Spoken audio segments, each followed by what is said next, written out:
Another day, another story. When it opened in 1926, the St. Francis Dam was an engineering marvel. Just 2 years later, it became an engineering catastrophe. Shortly before midnight on March 12, 1928, the ground north of Los Angeles started to rumble. Welcome to Tabo Eminent Channel. Houses trembled.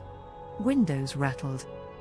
Stirred awake by a barking dog, Chester Smith heard trees and utility poles snapping in the distance.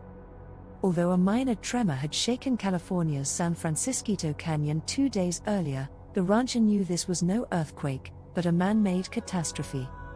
Having survived a flood in the past, Smith raced barefoot the higher ground while shouting to his family, "The dam is broke." 3 miles upriver from Smith's ranch, the colossal St. Francis Dam had unexpectedly collapsed, unleashing a 10-story high wall of water down the canyon.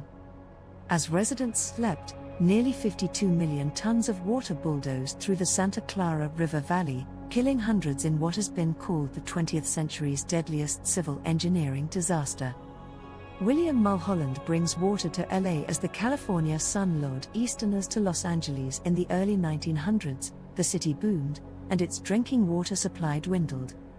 With an unquenchable thirst for growth, civic leaders authorized William Mulholland, chief engineer and general manager of the Los Angeles water system, to construct the Los Angeles Aqueduct, which opened in 1913 and diverted water from the Owens Valley over 230 miles of desert. Even the aqueduct, however, couldn't slake the flourishing city, which blossomed in population from just over 100,000 in 1900 to more than 1 million in the 1920s. A 7-year stretch of near-record low rainfall and the city's exponential growth imperiled its water supply. To keep Los Angeles from becoming parched, the self-taught Mulholland constructed a storage system to stockpile water. The most ambitious part of the project was the St. Francis Dam, built 47 miles northwest of downtown Los Angeles. When completed in May 1926, the 208-foot-high concrete gravity-arch dam held back more than 12 billion gallons of water, enough to supply the city for an entire year. The St. Francis Dam starts leaking in March 1928. Winter rains led Mulholland to announce that all irrigation would be stopped for several days, a move that would save millions of dollars. The rain brought the reservoir behind the St. Francis Dam to capacity, and during a daily inspection of the concrete barrier on the morning of March 12, 1928, keeper Tony Harnisch-Feger grew alarmed when he noticed a large leak on the western edge spilling dirty water, which could signal that foundation material was being washed from beneath the dam. After receiving Harnisch-Feger's report, Mulholland inspected the dam for 2 hours and determined that a nearby road construction project caused the muddy water. Seepage was observed, but it was dismissed as unremarkable, says William Deverell, professor of history and co-director of the Huntington USC Institute on California and the West. It was, however, a sign that the dam was in trouble. While Mulholland had full confidence in the dam's integrity, rancher Chester Smith harbored doubts. While driving his cattle that day, he noticed the big leak on the barrier's western side and water splashing over its top. Downriver from the dam, an uneasy Smith slept that night in his barn with the doors open in case a quick escape was necessary. A deadly torrent is unleashed at 2 minutes before midnight. The dam crumbled. Through the dark of night, a 140-foot-high wave of water roared down the San Francisco Canyon at 18 miles per hour. The torrent devoured everything in its path, smashing homes, uprooting entire orange groves and twisting railroad tracks.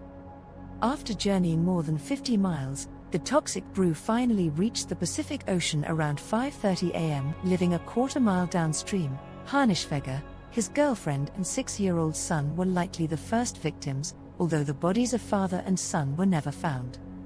The floodwaters killed 65 employees and family members at a nearby powerhouse, 84 Southern California Edison workers sleeping in tents at a construction camp, and scores of Mexican migrants working as fruit pickers.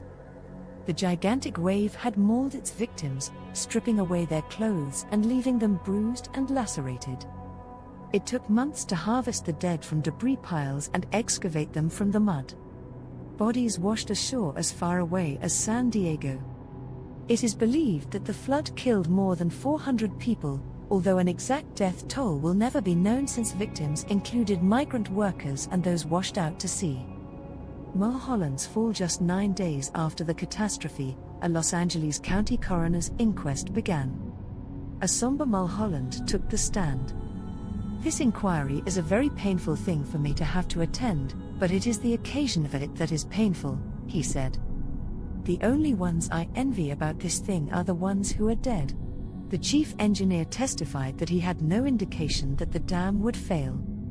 The inquest cleared Mulholland of criminal wrongdoing, but the verdict declared that the construction and operation of a great dam should never be left to the sole judgment of one man, no matter how eminent, without check by independent expert authority. A commission of engineers and geologists appointed by California Governor C.C. Young concluded that the conglomerate underlying the dam's western abutment was of insufficient strength for the mammoth structure and that water had infiltrated the St. Francis Dam's foundation, lifting it upwards. Investigators discovered other design deficiencies, including the raising of the dam from its original 180-foot proposed height without a corresponding increase in the width of the base, and geological studies have found that the eastern abutment was constructed unknowingly on an ancient landslide that reactivated.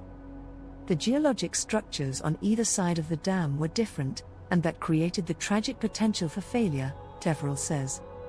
Mulholland was at the apex of his fame, power and authority.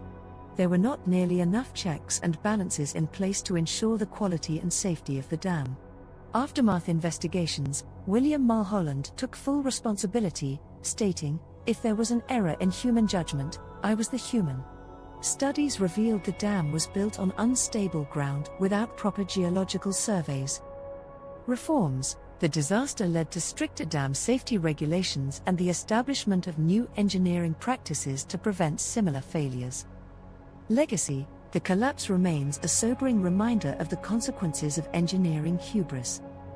Ruins of the dam still stand as a historical site, memorializing the victims and the lessons learned. The disaster site today. Memories of the St. Francis Dam catastrophe have faded with time, but the San Francisco Canyon still bears the scars. The raging floodwaters carried massive fragments of the concrete dam, weighing as much as 10,000 tons, a half-mile downstream. Some of those eroded pieces of concrete and rubble can still be seen along with makeshift memorials and historical markers. The St. Francis Dam disaster does not occupy the same place in the national memory as similar tragedies such as the Johnstown flood, but hopes for greater recognition were raised after the federal designation of the St. Francis Dam Disaster National Memorial and Monument in 2019. The monument occupies 353 acres of federal land that is managed by the U.S. Forest Service. A design for a 50-foot tall memorial sculpture has been selected, and project boosters are hoping to raise money to erect a visitor center, museum, memorial garden and wall with the victims' names. Thanks for watching. Request you to subscribe the channel.